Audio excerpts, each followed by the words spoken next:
Ce qu'on a du mal à comprendre, c'est que il y a à la fois des critiques de l'astrologie, de la part d'adversaires de l'astrologie, mais il y a aussi des critiques au sein du milieu astrologique qui envisagent de réformer l'astrologie. Et c'est ce dialogue qui est intéressant. Et il faut que ce dialogue soit constructif des deux côtés.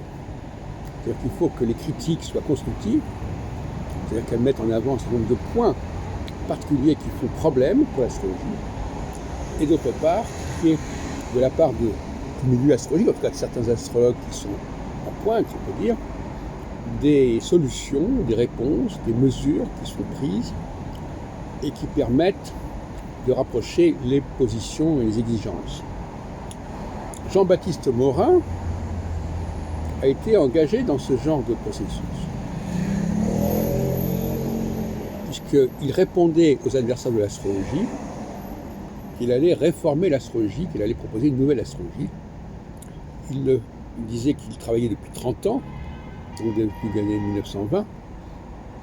Il avait d'ailleurs été nommé rapidement professeur au Collège Royal, des mathématiques, poste auquel se joindra par la suite Gassendi, son adversaire.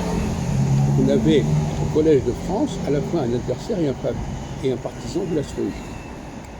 L'adversaire étant Gassendi, le partisan étant moi. Et la question, c'était de savoir si, précisément, l'astrologie pouvait se réformer.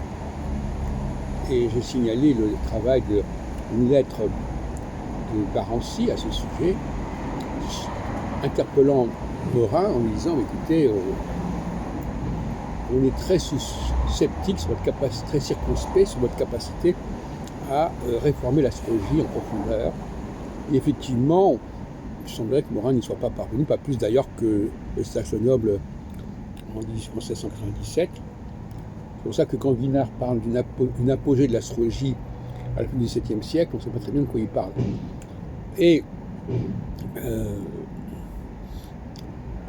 finalement, Morin propose des choses, et le débat, il est en fin de compte sur la certitude de ce que dit l'astrologie.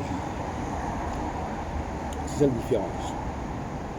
C'est-à-dire que Eustache-le-Noble, lui, considère qu'il y a des bornes à l'astrologie, et que l'astrologie, elle est très bien comme elle est, mais il y a des bornes à ne pas franchir, au-delà desquelles il ne faut pas aller. Et Morin dit, une fois que l'astrologie est restructurée, en quelque sorte, elle est tout à fait fiable, il n'y a pas de borne à avoir. On peut continuer ce débat indéfiniment. Le résultat, c'est que finalement, la montagne a accouché d'une souris et que l'astrologie n'a pas échappé à la sclérose. Parce que finalement, il y avait un couple astrologie-astronomie qui existait. Et comme dans un couple, s'il y en a un qui avance et l'autre qui n'avance pas, ça fait un problème, ça fait une tension. Et l'astronomie qui était passée au XVIe et XVIIe siècle par des périodes très, très dures, révolution copernicienne, l'œil de Galilée, la théorie des ellipses de Kepler, l'astronomie pensait qu'elle avait montré une dynamique, qu'elle est capable de se renouveler. Et quand elle regardait du côté de l'astrologie son partenaire traditionnel, elle s'apercevait que ça ne fonctionnait pas. C'est comme dans un couple où il y en a un qui bouge, qui avance, et l'autre qui n'avance pas. Et cette rupture